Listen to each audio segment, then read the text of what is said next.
Saludos, Turende.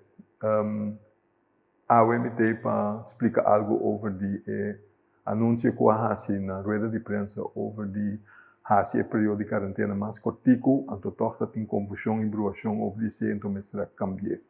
Anto paquico, para sobra a busca naturalmente uma maneira para pôr o período de quarentena mais cortico. Esse por, teoreticamente, ele por, pero eta exigir para teste riba dia 7.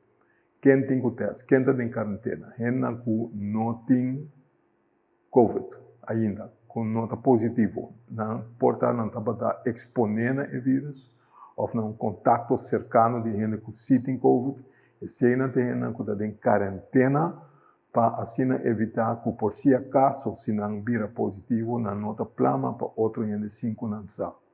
A quarentena dura 14 dias, sobre esse período de incubação, mas não se papi over o dia.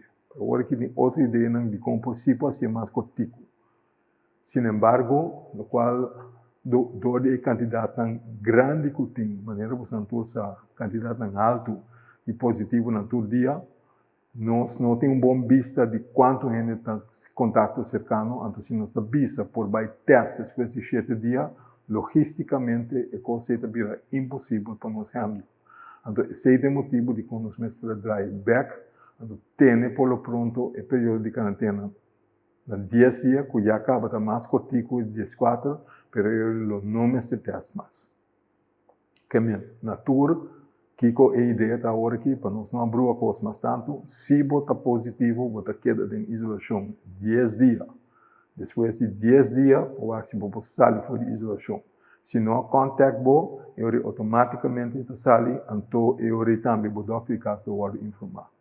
Quarentena também havia 10 dias, que 10 dias de isolação, mas se você não aguarda infectado, mas se você tem um contato cercano de um gente que se está infectado, também você queda 10 dias de quarentena. 10. Eu espero que está duidelijk para tu rende, então a trobe, me desculpa para a confusão que está aqui atrás.